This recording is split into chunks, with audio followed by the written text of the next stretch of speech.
Buongiorno e ben trovati al nostro consueto approfondimento dedicato ai temi della salute. Parliamo quest'oggi dell'importanza delle consulenze farmacologiche e in particolare del ruolo della farmacia ospedaliera. Lo facciamo in compagnia delle mie ospiti. In studio con me la dottoressa Daniela Maccari, direttore dell'unità operativa complessa di farmacia ospedaliera ULSS 2 Marca Trevigiana. Buongiorno. Perfetto, dottoressa. Buongiorno, ed è anche direttore del Dipartimento Funzionale Politica del Farmaco ULSS 2.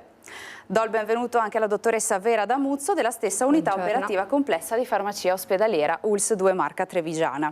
Allora parto da lei, dottoressa Maccari, perché forse non molti sanno che all'interno dei nostri ospedali c'è una farmacia ospedaliera, eppure qualche volta, insomma, transitando negli ospedali abbiamo visto queste farmacie. Di che cosa si occupa questo servizio? E ne parliamo guardando, insomma, questa prima immagine che riassume un po' le sue funzioni. Sì, prego. Allora, la farmacia ospedaliera è presente in quasi tutti gli ospedali. Noi nella ULSS 2 ne abbiamo 3. In generale posso parlare un po' di quello che fa la nostra farmacia, perché si occupa di tante cose. Ultimamente ho fatto una relazione per capire, per focalizzare quello che abbiamo fatto l'anno scorso, ed è veramente è venuta fuori tanta roba, come si dice.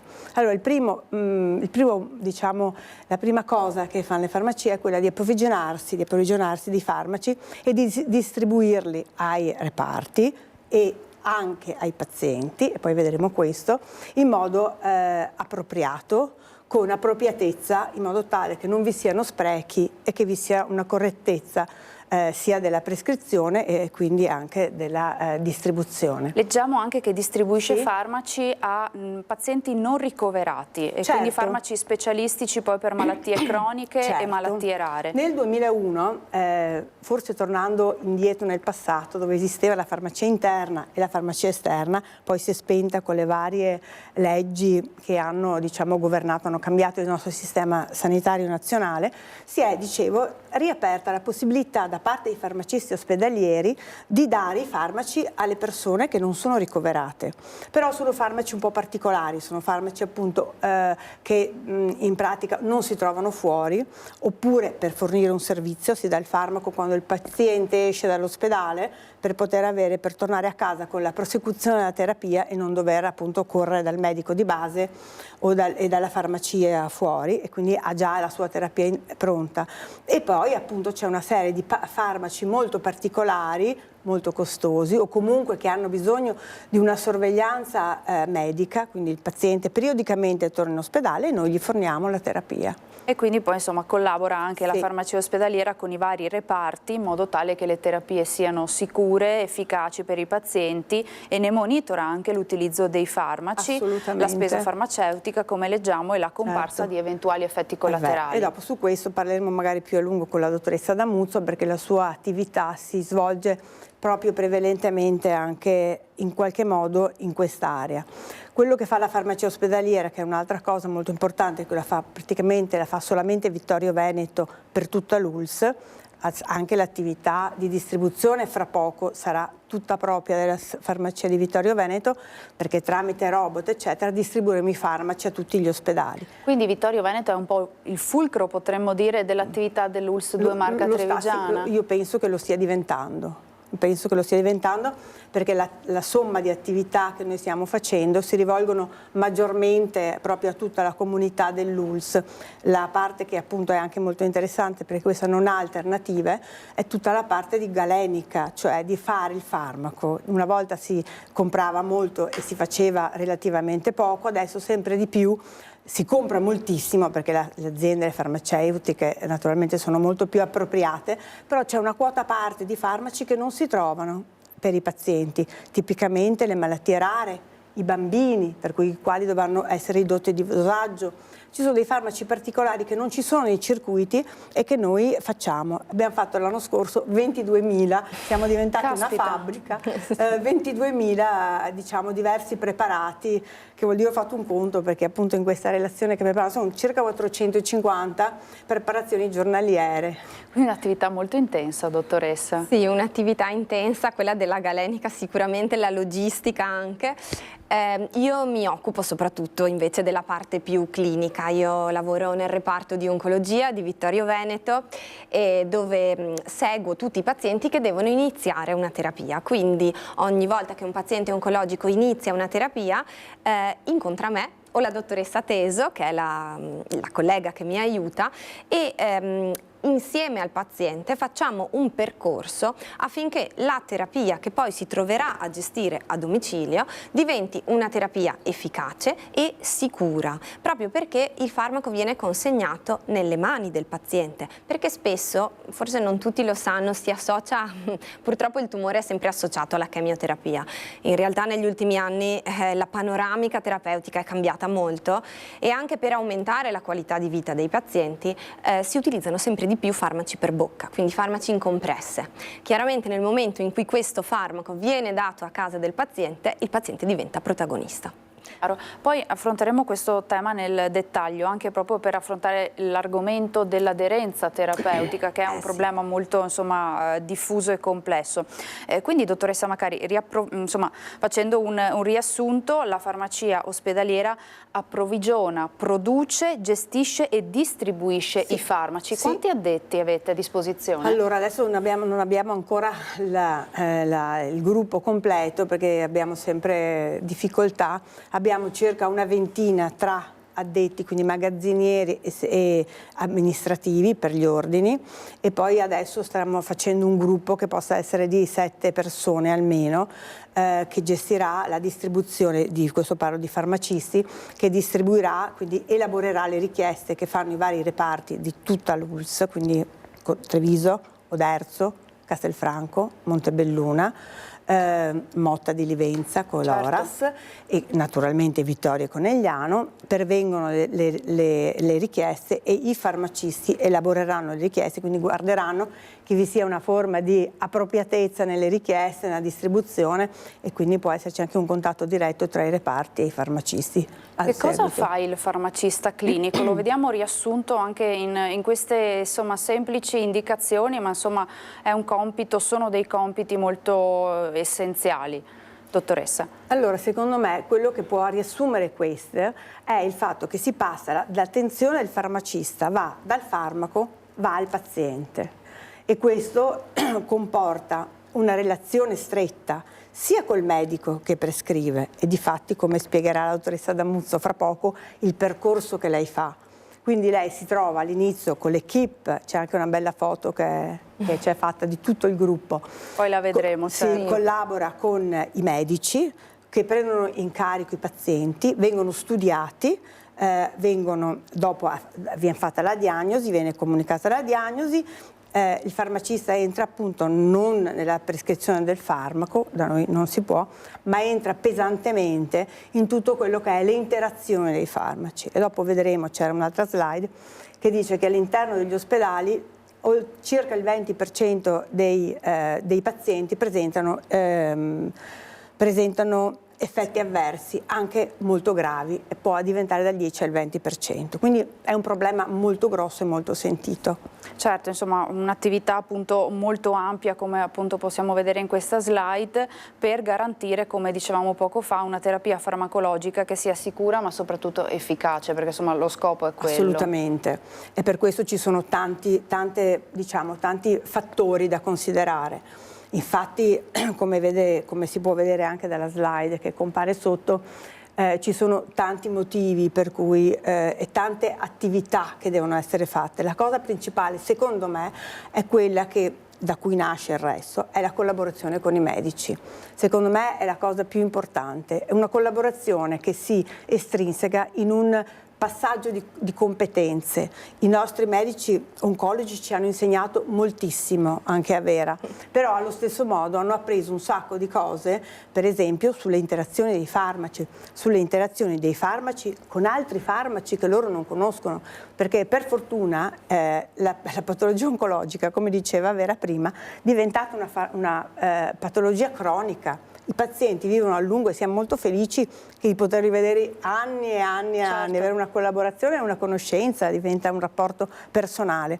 Però cosa vuol dire questo? Che i pazienti si riammalano anche di altre cose, e quindi questo interagisce ancora con farmaci che magari vengono presi per molti anni, farmaci oncologici, e qui entra la competenza di un farmacista che sa maneggiare queste cose. E questo è fondamentale, poi insomma sarà un tema che affronteremo, quindi dottoressa, ricapitolando, in ogni ospedale dell'ULSS 2 Marca Trevigiana c'è una farmacia, lo vediamo con questa mappa che ben riassume insomma i vari distretti e la presenza degli ospedali, no? Certo, certo.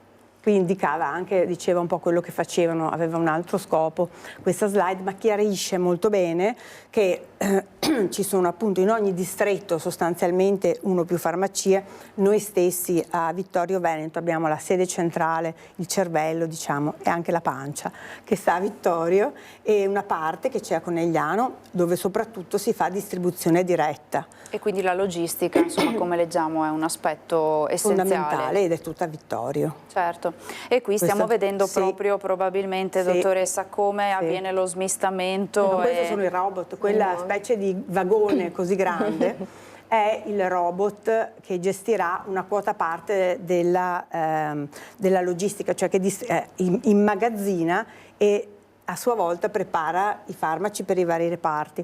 Poi abbiamo una quota parte che si fa ovviamente manualmente, ma non manualmente e basta, perché è tutto guidato con dei palmari, quindi lì ci sarà una possibilità di ridurre al minimo gli errori, proprio perché si è guidati dal palmare che ti impedisce lo sbaglio. Però questo è il robot con le sue varie linee di produzione.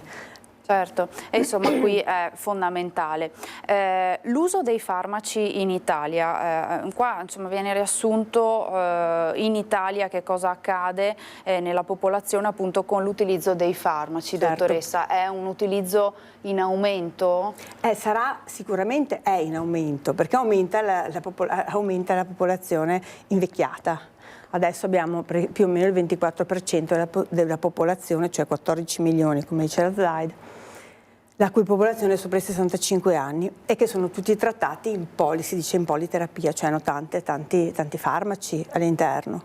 E quindi sempre di più sarà necessario, perché con le patologie che possono diciamo, incorrere nel corso della vita e nel corso della anzianità delle persone, è chiaro che c'è un aumento molto grande dell'uso dei farmaci. E anche più farmaci per persona, come vediamo insomma in questa immagine che ben riassume la distribuzione dei farmaci tra gli anziani nel corso del 2023. Ma non ci si rende neanche conto che oltre il 65%, oltre il 70% prende più farmaci, più di 10 farmaci, quindi è una quantità di cose notevolissima, con interazioni sempre aumentanti, perché più farmaci prendi, più è possibile che queste interazioni aumentino. Quindi va da sé, dottoressa Damuzzo, che il ruolo e le funzioni che svolgono i servizi farmaceutici, soprattutto ospedalieri, è in continua evoluzione, ha già subito insomma una continua evoluzione nel corso degli anni, no? Sì, come abbiamo ben riassunto c'è stata tutta un'evoluzione, ma adesso la frontiera è veramente quella di entrare in questa parte clinica, perché la gestione del farmaco è importante e poco viene fatto anche nei percorsi di studio per insegnare ai professionisti della salute come far gestire i farmaci a domicilio. Quindi è importante che all'interno degli ospedali vi sia una figura che è specialista del farmaco e che può conoscere l'intero panorama farmaceutico, perché poi chiaramente ogni clinico avrà la sua specialità e quindi conoscerà molto bene i farmaci che di solito prescrive, che di solito utilizza, ma qualora gli arriva un paziente che fa anche altre terapie, è importante la figura del farmacista proprio come scambio multidisciplinare, e è importante anche la figura con l'infermiere. Per esempio è importante anche l'educazione che il farmacista fa all'infermiere per quanto riguarda le modalità di somministrazione dei farmaci, quanto un farmaco che l'infermiere prepara in reparto è stabile nel tempo, quanto prima lo può preparare, oppure il paziente non riesce a deglutire. Posso frantumare quella compressa oppure non è il caso di frantumarla? Oppure che cosa succede se frantumo la compressa? Quindi sempre di più riusciamo ad agire all'interno dei reparti confrontandoci con i vari professionisti della salute quindi vediamo temi anche molto diversi tra di loro.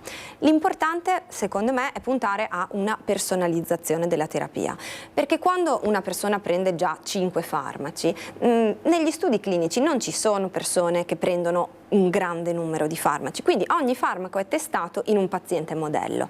Nel momento in cui io ho invece un individuo che prende tanti farmaci è di per sé un esperimento e quindi le nostre competenze insieme ci aiutano a trovare una quadra che faccia funzionare tutto.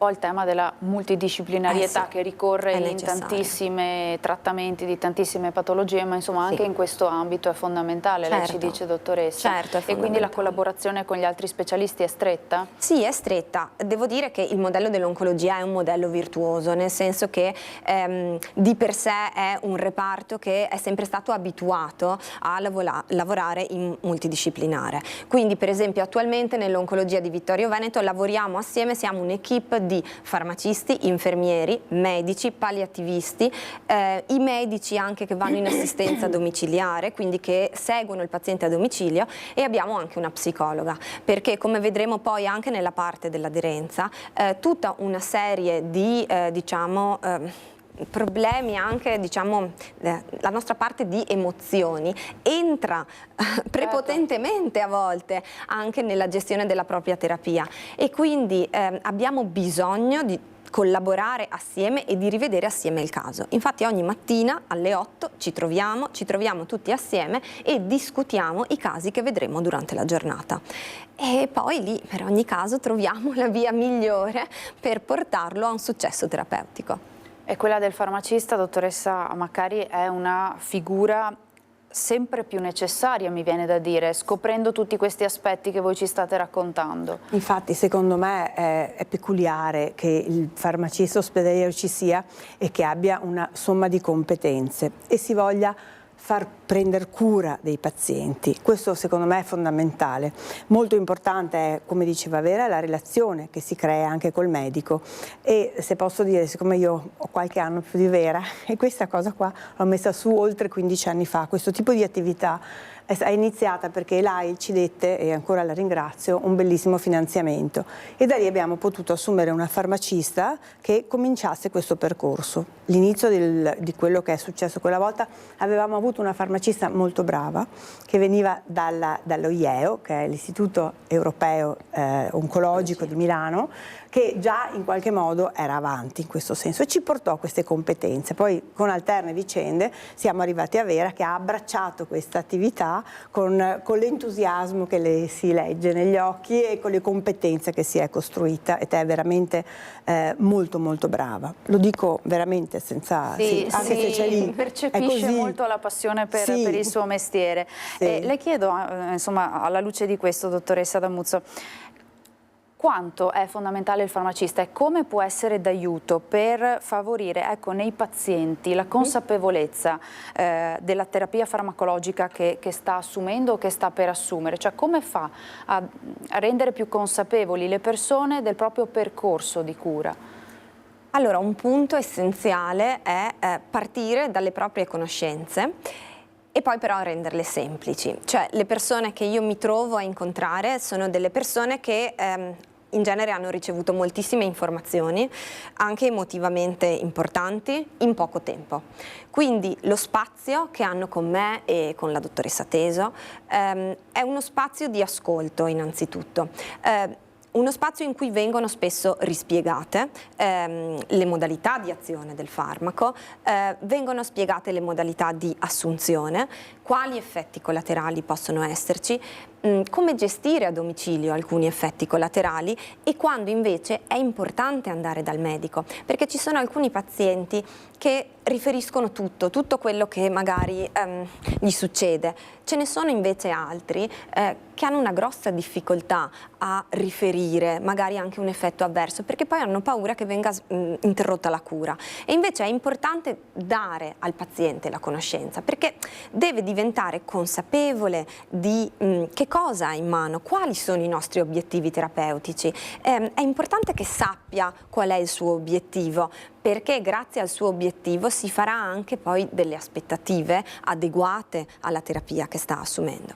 Poi ci sono delle cose molto pratiche, quindi poi magari le vedremo anche nelle slide, ci sono tutta una serie di tecniche chiaramente per rendere più consapevoli i pazienti, però la cosa più importante secondo me è dare un ascolto iniziale. Ecco. Posso permettermi Prego, di aggiungere dottoressa. una cosa che secondo me è importante, anche l'atmosfera di fiducia che si apre in questo tipo di rapporto col Fondamentale. farmacista, sì, perché per esempio uno dei problemi, perché è un problema, sono tutte le terapie alternative, al medico non vengono raccontate, tutti gli integratori, qualche volta anche alcuni alimenti devono essere sospesi o assunti in modo diverso. Questo a un farmacista di solito viene raccontato e il farmacista può veramente aiutare a raggiungere il target terapeutico che magari qualche volta inaspettatamente non si sa perché non arrivi. Succo di pompelmo, Vera? Non tutti lo sanno. Allora, Ci spiegate? I farmacisti lo sanno, praticamente dall'università in poi a noi insegnano che il succo di pompelmo o il frutto del pompelmo è un frutto molto potente, perché dentro contiene una sostanza che è in grado di limitare l'eliminazione dei farmaci, che quindi di alcuni farmaci ovviamente, che quindi vanno ad accumularsi. Quindi il pompelmo inibisce in qualche modo questa l'eliminazione. funzione. Ok. E Esatto. aumenta l'attività del farmaco. E quindi aumenta, di solito. il farmaco rimane in circolo Più a per più lungo. tempo. Poi però chiaramente la persona prende magari la compressa del giorno dopo, intanto aveva il farmaco residuo del giorno prima e così si possono creare poi anche degli effetti tossici. Quindi anche solo dare questo tipo di consigli, per esempio non sono noti, ci possono essere anche altri cibi per esempio, ma lì dipende molto dal farmaco, il pompelmo è un po' un passepartout diciamo. Invece per quanto riguarda la parte degli integratori, soprattutto nell'ambito dell'oncologia, ritrovo sempre di più dei pazienti che hanno intrapreso un percorso di cura alternativo, quindi parallelamente alla terapia standard intraprendono un percorso di cura che, sono anche onesta, è un percorso anche economicamente importante appunto gli vengono prescritti una serie di integratori. Gli integratori però all'interno possono avere oligoelementi, vitamine, sali minerali, quindi sostanze che vanno semplicemente a ripristinare qualcosa che magari è carente, ma invece possono avere anche delle piante medicinali. E che quindi in qualche modo possono interferire Esatto. con la terapia. Esatto, oppure non si capisce più bene l'effetto per esempio tossico se è dato dalla pianta medicinale piuttosto che dal farmaco. Anche quindi, perché le piante hanno un effetto, certo, questo non si ricorda, dice. ma le piante Sì. possono avere degli effetti molto Da grandi. sempre sono infatti utilizzate in ambito tra medico e l'altro non solo. nelle certo. erboristerie dovrebbero essere usate solo alcuni tipi di piante, però insomma comunque ad ogni buon conto sarebbe sempre meglio far passare questo tipo di terapie e farle vedere, perché ci Certo. sono varie e svariate cose. Voleva aggiungere, dottoressa, qualcosa? No, niente, volevo solo dire insomma che ecco, questa è una specifica competenza effettivamente del farmacista, nel senso che lo studio delle piante medicinali è qualcosa che è inserito nel nostro percorso di studi,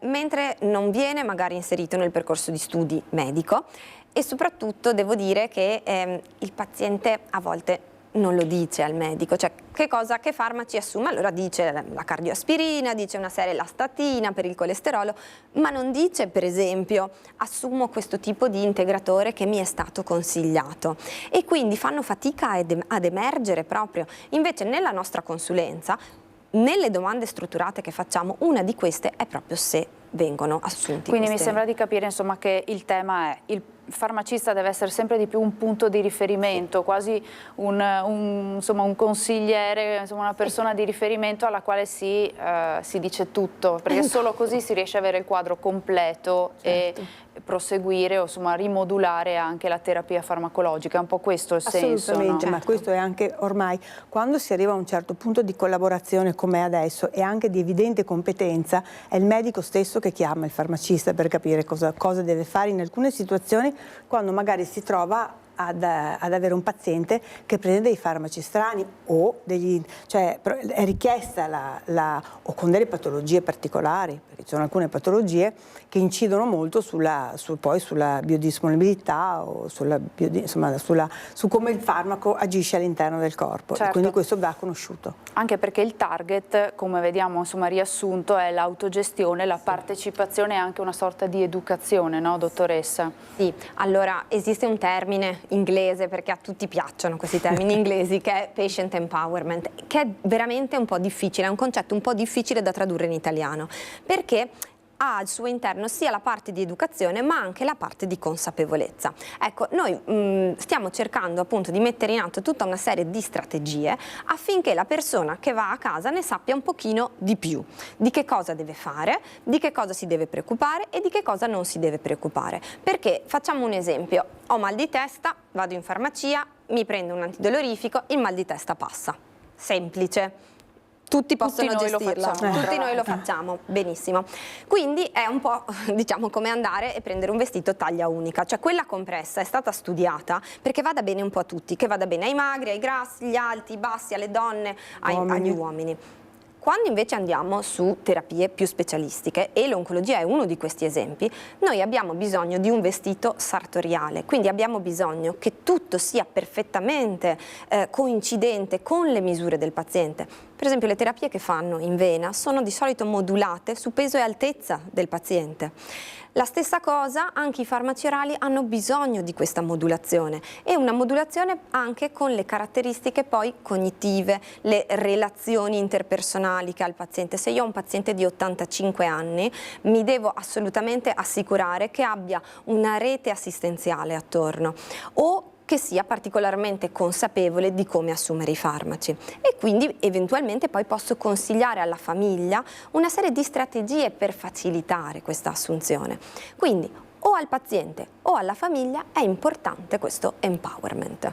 E a me infatti piace moltissimo questa frase, che il paziente non è soltanto un destinatario delle cure, ma è proprio protagonista del proprio percorso di salute. Non può più esserlo. Questa era una visione ottocentesca della medicina, era una visione un po' paternalistica, mentre adesso sempre di più tutti quanti all'interno degli ospedali vogliamo che la persona sia protagonista della propria terapia, e quindi che non sia semplicemente che firmo un consenso alla terapia, ma che io capisco qual è la necessità, che mi porta a volte anche a fare delle rinunce, per esempio, però so qual è l'obiettivo più grande che ho, per esempio. Perché l'obiettivo è essere protagonista del percorso di cura, e come dicevamo prima, percorso di cura che deve essere efficace. Certo, no? Deve arrivare a un target, però appunto, come dice la dottoressa Damuzzo, qualche volta il target lo dà il paziente, il punto d'arrivo lo dà il paziente, non noi. Noi magari dal punto di vista tecnico, medico, diciamo, può avere una determinata fine questa cosa, può essere, però il paziente dopo può metterci del suo. Se decide di non prendere determinate farmaci perché sono troppo pesanti, perché gli dà l'effetto avverso, interagisce troppo con la sua vita, allora noi dobbiamo in questo mese, una volta che abbiamo spiegato che forse così non sarebbe appropriato farlo, perché ci sono degli effetti avversi al fatto che lui non prenda la terapia, però oltre a un certo limite qualche volta bisogna arrendersi. È il paziente che decide della sua propria vita e della sua propria vita, del modo di vivere anche all'interno di quello che lui considera la sua vita, ma nel migliore dei modi per sé. Certo. Allora noi ci fermiamo per una brevissima pausa di pubblicità, davvero un paio di minuti, poi torniamo ancora in diretta tra poco.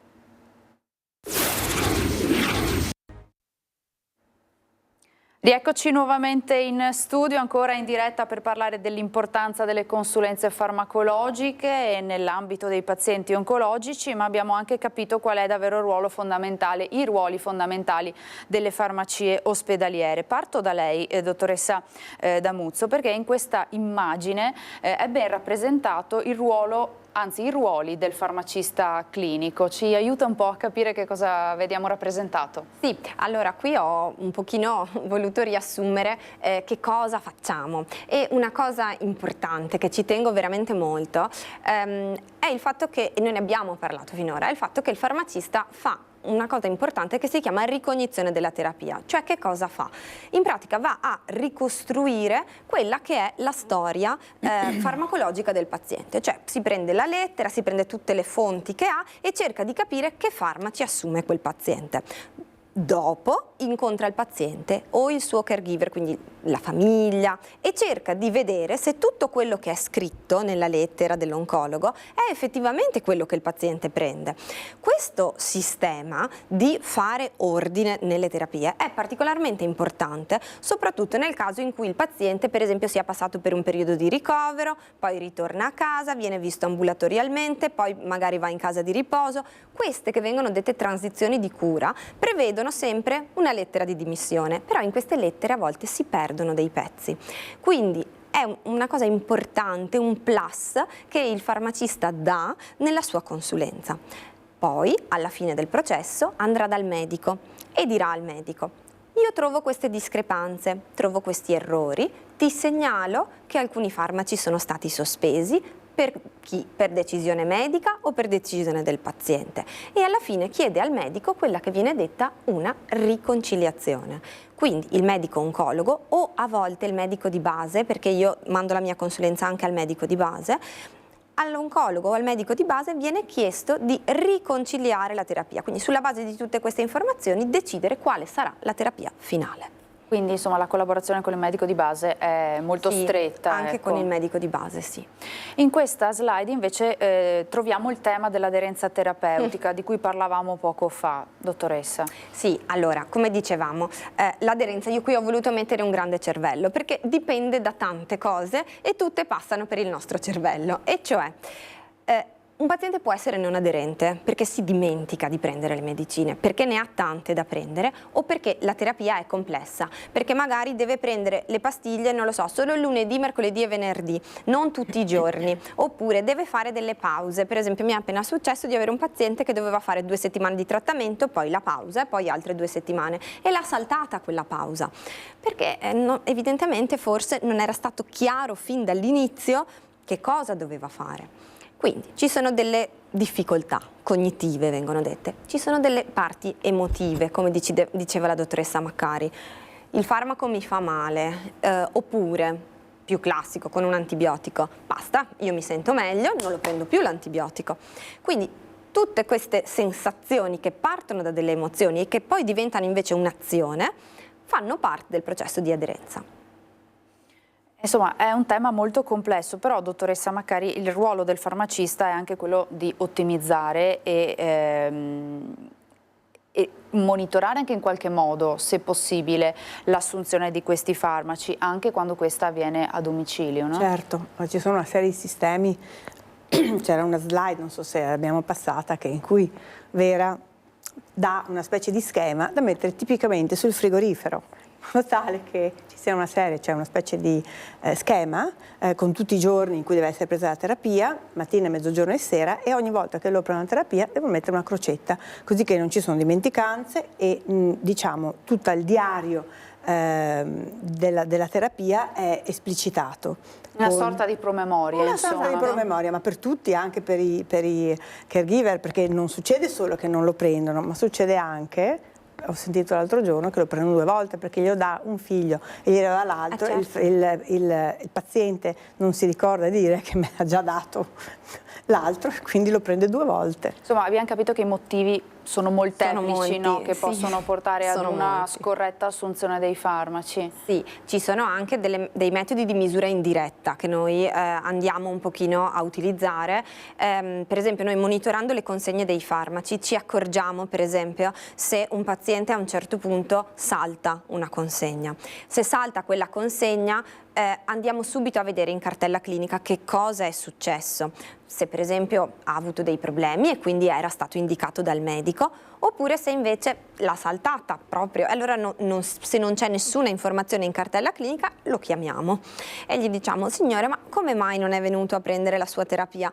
Allora poi si scoprono tante cose e a volte mi capita di fare delle consulenze non all'inizio della terapia ma a metà terapia, perché se vediamo che sistematicamente il paziente tende a essere non aderente, allora è necessario fermarsi e avere un confronto quanto più leale possibile. E è proprio questo il fatto che il farmacista è una figura in genere non giudicante, per cui il paziente ha più confidenza e magari esprime il perché non la prende quella medicina e noi troviamo poi una soluzione e la condividiamo poi con il medico. Come dicevamo poco fa, insomma, diventa un po' un punto di riferimento per il paziente. Sì, su queste cose come lo è in oncologia. Qui in questa foto bellissima vediamo insomma un po' tutta l'equipe, perché appunto il ruolo del farmacista che fa counseling in oncologia è essenziale, no? Sì, questo è il team, ci sono gli infermieri, i medici, io insomma sono molto legata a questo reparto e devo dire che è un reparto dove io ho lavorato molto bene, c'è anche una psicologa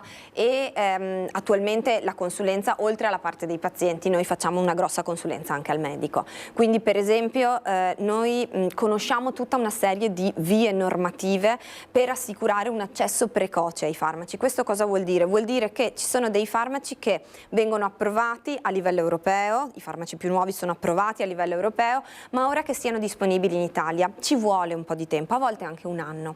Quindi il farmacista è specialista nel trovare una serie di vie normative che esistono, ma che magari non sono note al medico, per avere un accesso precoce, dare subito la terapia che serve a quel paziente, che magari ha quella mutazione, per cui è appena uscito un farmaco. Ecco, in questo forse siamo anche più riconoscibili, ecco, dalla categoria medica. Come comincia? Lo vediamo qui, la consulenza appunto in ambito oncologico, dottoressa. Allora, la consulenza inizia alle 8 di mattina, come dicevo, si discutono i casi della giornata e si vedono le rivalutazioni, si vede quali pazienti inizieranno una terapia. A quel punto vengono selezionati i pazienti che dovranno essere visti dal farmacista e a quel punto io vado a ricostruire questa storia. Poi si fissa un incontro di consulenza. Chiaramente se parliamo per esempio di accesso precoce ci può volere un po' di tempo perché io intanto devo trovare tutte le strade per avere quel farmaco. Quando finalmente ho il farmaco incontro il paziente, la sua famiglia e a quel punto andrò a verificare che quello che avevo trovato come terapia in lettera è quella realmente assunta. Poi faccio tutta una serie di domande strutturate per capire i suoi bisogni e per capire anche che cosa succederà quando prenderà il farmaco. Per esempio ho dei farmaci che danno diarrea, è un classico effetto collaterale. Ovviamente io faccio tutta una serie di domande relative al proprio status di motilità intestinale, perché per esempio molti pazienti assumono i lassativi. Se io do quel farmaco gli dico ok, adesso però lo sospendi il lassativo perché se no ci sarà un effetto tossico. Vado a indagare la presenza di interazioni, in alcuni casi avviso anche il paziente, quindi dico mi raccomando stia attento, se sente per esempio dolore ai muscoli lo dica, perché quel dolorino ai muscoli potrebbe essere il sintomo di un'interazione. Alla fine che cosa faccio? Do una lettera al medico oncologo che rimane in cartella clinica. A volte do una lettera al curante, perché se questa riconciliazione della terapia riguarda farmaci della terapia precedente del paziente, è meglio che sia il medico curante che lo conosce da una vita a fare questa riconciliazione, perché il medico oncologo ha le sue competenze, ma è importante conoscere tutta la storia di quello che c'era prima. E poi do una scheda paziente, che vedremo dopo, al paziente in cui c'è un po' un promemoria colorato di come prendere la terapia, cosa fare se si dimentica, cosa fare per i pazienti più giovani nel caso in cui ci possa essere un rischio di gravidanza, quindi se sono ancora in età fertile, come gestire gli effetti collaterali e alla fine lascio sempre i nostri contatti, perché alla fine, se poi succede qualcosa, bisogna sapere dove andare. Quindi, per esempio, 1000 volte spiego qual è la guardia medica più vicina, quindi è anche proprio una funzione di assistenza, di spiegare com'è il nostro sistema sanitario e dove possono trovare aiuto nel caso in cui ne abbiano bisogno. E qui vediamo gli strumenti del farmacista, esatto. no? Questa per esempio è una scheda di un farmaco, quindi ha una prima parte in cui si dice come lo deve prendere, quindi se lo deve prendere a stomaco vuoto, a stomaco pieno. Questo è il famoso caso in cui lo doveva prendere 2 settimane, poi pausa e altre 2 settimane, come lo deve conservare, informazioni utili. Si può guidare a volte con i farmaci, a volte non si può guidare, quindi questo è un elemento importante nella vita di un paziente, se mi posso spostare o non mi posso spostare. Se ci sono interazioni con il cibo, e poi nella pagina successiva invece qui ci sono dei consigli su come gestire le reazioni avverse a casa. Cioè, se ho una diarrea ovviamente devo sapere che cosa fare subito, non posso aspettare di sentire il medico, devo sapere subito che cosa fare per interromperla e devo anche sapere che magari una scarica 2 non succede niente, però più a lungo invece devo sentire il medico. Oppure il target pressorio, il farmaco antitumorale mi alza la pressione, bene, anche qui personalizziamolo, non posso dire sopra i 140 su 90 a tutti, perché se il paziente era già iperteso, aveva già 140 prima di prendere il farmaco e quindi io in quel caso con le domande riesco anche a personalizzare la gestione dell'effetto avverso. E questa trovo che sia una cosa chiave perché purtroppo non abbiamo delle taglie uniche in oncologia, cioè dobbiamo andare più su una situazione sartoriale. E questo insomma lo dicevamo è un aspetto insomma cruciale. Ancora vediamo insomma gli strumenti del farmacista. Questo è il calendario. Qualche esempio? Del frigorifero. Questo è quello che è chiamato calendario del frigorifero, gli viene dato in 4 copie, poi vabbè chiaramente in questo caso non sono scritte ma vengono messe anche tutte le date in cui devono assumere il farmaco. Nel caso in cui ci siano farmaci assunti solo in certe giornate, allora vengono evidenziate le giornate in cui devono essere assunti e questo serve sia al paziente perché può tenere un diario, al figlio o ai vari figli per saper segnare quando le hanno prese, ma serve anche perché tanti utilizzano dei pillolieri settimanali e quindi avere un elenco di tutti i farmaci è ben scritto cosa deve essere preso la mattina, cosa al pomeriggio, cosa a pranzo, cosa prima dei pasti, dopo i pasti, permette anche alla badante piuttosto che al figlio, al vicino di casa, di andare a mettere le compresse giuste nel posticino giusto di quel pilloliere, in modo che la terapia sia organizzata. Anche con questa insomma, strumentazione potremmo dire così complessa si riesce a sbagliare lo stesso? Qualche volta? Sì, qualche volta sì. Diciamo che in genere è molto apprezzato questo schema. Questo schema è utilissimo. Sì, piace, devo dire. E qui ancora vediamo, insomma, credo sia la lettera che viene inviata. Sì, questo è il documento ufficiale che viene inviato in cui vengono chiaramente segnalate tutte le modifiche della terapia. Quindi se per esempio un farmaco non viene più assunto, io non è che lo cancello, ma devo dire è stato sospeso, in modo che il medico che viene dopo magari pensa e dice beh, questo però non andava sospeso, quindi ci può essere una rivalutazione. Oltre a dare poi le interazioni attuali, riporto anche le interazioni con i farmaci che potrebbe assumere il paziente. Certe classi di antibiotici, certe classi per esempio di antivirali, perché possono succedere tante cose nella vita e quindi è importante anche sapere con quali farmaci che adesso non assume ma che potrebbe assumere in futuro il farmaco in questione non va d'accordo. Cosa più spesso vi chiedono i pazienti come indicazione generica, diciamo così, sui farmaci oncologici? Cosa interessa maggiormente loro? Allora, devo essere onesta. Le cose che chiedono di più sono essenzialmente 3. Allora, c'è un gruppo di pazienti che vuole sapere come funzionano i farmaci, quindi proprio è interessato a sapere il meccanismo di azione. Questa è una domanda che mi fanno spesso. Poi ovviamente viene chiesto se il farmaco è già stato utilizzato in tanti pazienti, se abbiamo esperienza con questo farmaco, che cosa aspettarsi, anche come tempo di utilizzo, quanto tempo lo dovrò prendere. Questa è una domanda super frequente. Più spesso insomma viene posta. Sì. La terza è la gestione del proprio transito intestinale. Io devo essere sincera, questo è il problema principale, perché i pazienti oncologici purtroppo molte volte prendendo antidolorifici tendono ad avere dei problemi di motilità intestinale, per cui spesso il farmacista è chiamato a rispondere anche a delle domande veramente semplici, che però alla fine gli cambiano proprio la praticità del tutti i giorni. Che è un disagio a un disagio. È un disagio, è un disagio, è un disagio. a un'altra situazione disagiata, per cui sembra che il corpo perda controllo. E quindi questo è molto importante, bisogna comprenderlo, cioè, emotivamente molto bene, ma è assolutamente comprensibile. Certo, questo. perché insomma le situazioni spesso sono anche molto complesse e delicate. Ecco, molto velocemente, dottoressa, questo studio Facilitate, vorrei che ce ne parlasse. È la nostra prospettiva futura. Allora, eravamo partiti con un piccolo studio pilota, perché noi adesso facciamo le consulenze quasi sempre ai pazienti che iniziano una terapia per bocca. Però ci siamo resi conto che il clima di fiducia e di informazione che riusciamo a dare ai pazienti, che quindi dopo non vanno a cercare su internet piuttosto che, non so, da un vicino di casa, da un opuscolo, ecco. Quindi questo clima di informazione e consapevolezza poteva essere utile anche per quelli che facevano terapie infusionali. Abbiamo iniziato con una piccola coorte di pazienti affette da tumore alla mammella, le abbiamo seguite e abbiamo proposto lo stesso tipo di consulenza che viene proposta per il farmaco orale, per andare però poi a valutare quale fosse il reale impatto della nostra presenza. Lo studio si randomizza, cioè che cosa si fa? A caso si decide ogni paziente se entra nel gruppo di trattamento o nel gruppo di controllo. Nel gruppo di trattamento incontrerà il farmacista, nel gruppo di controllo non lo incontrerà.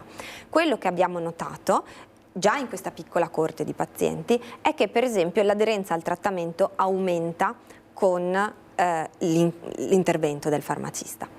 Adesso abbiamo avuto proprio di recente dal Comitato Etico finalmente l'approvazione, lo faremo per tutti i pazienti in terapia infusionale, quindi non solo per le pazienti con il tumore alla mammella, ma per tutti quanti. E vorremmo andare proprio a valutare qual è l'impatto e come lo misuriamo questo impatto del farmacista, sia con una riduzione, vediamo quanti errori sono stati ridotti, quante interazioni abbiamo visto, quanti effetti avversi evitati siamo riusciti appunto a ottenere, ma dall'altra rimane il focus sul paziente. Quindi somministriamo 2 questionari, uno sulla gestione dei farmaci e uno sul gradimento di questo tipo di attività.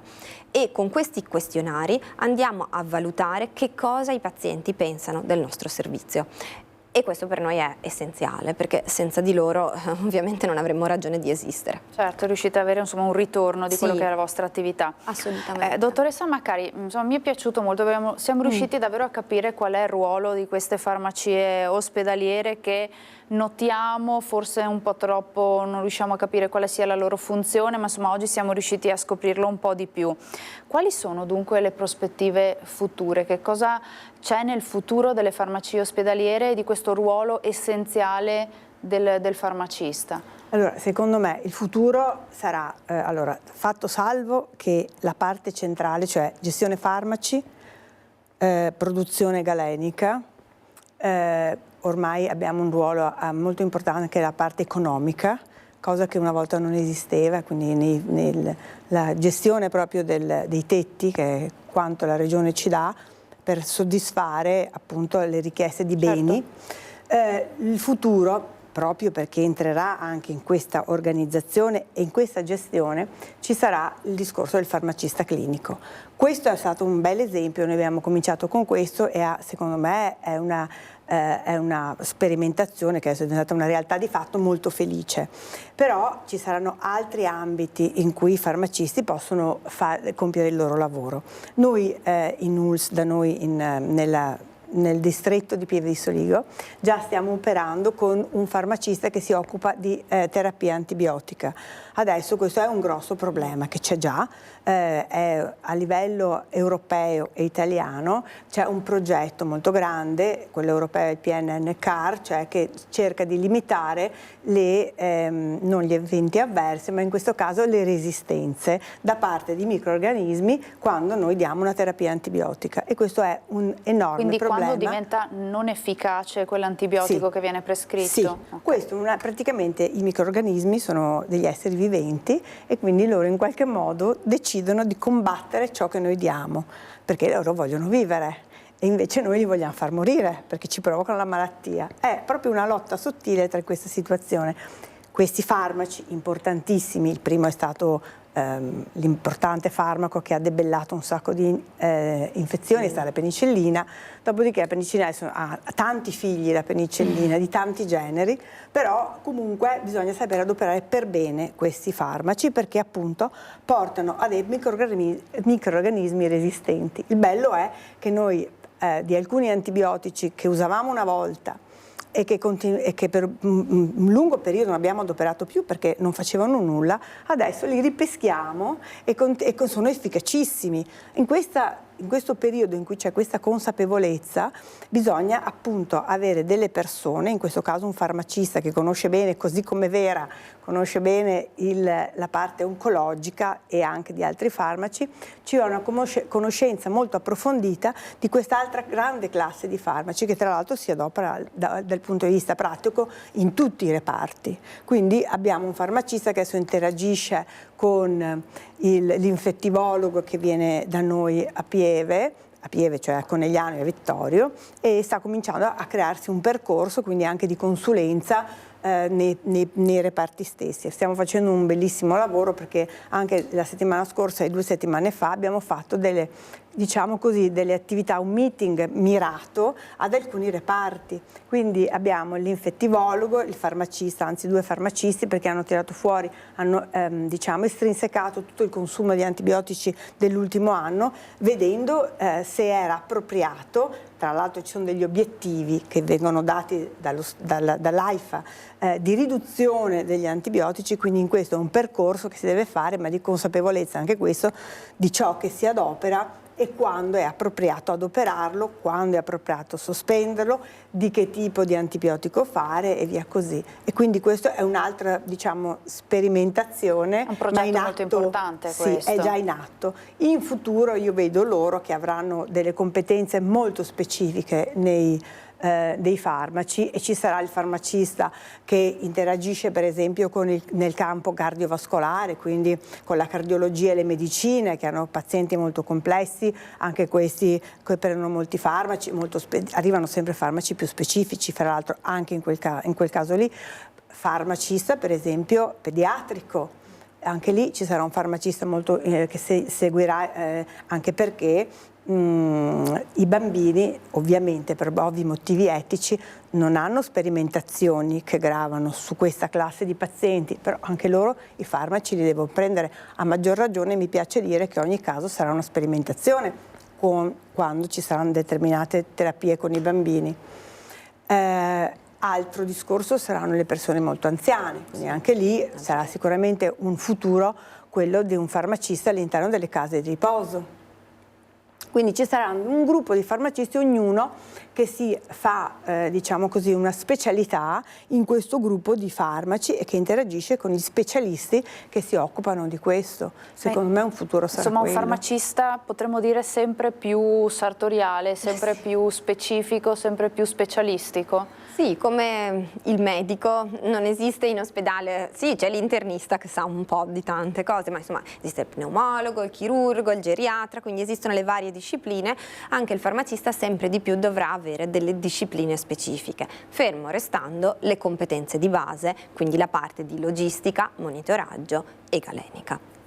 In bocca al lupo per questi progetti importanti, Grazie. ambiziosi, ma che insomma sicuramente andranno a vantaggio dei pazienti. I pazienti sono sempre il focus di ogni cosa. Siamo in chiusura. Grazie alla dottoressa Daniela Maccari, direttore dell'unità operativa complessa di farmacia ospedaliera ULSS 2, direttore del Dipartimento Funzionale di Politica del Farmaco. Grazie alla dottoressa Vera Damuzzo, della stessa unità operativa complessa di farmacia ULSS 2 Marca Trevigiana. Grazie a voi di averci seguito da casa. Da Alessandro Granziera e Francesca Pezzo in regia vi lascio al film e vi auguro un buon proseguimento di giornata in nostra compagnia.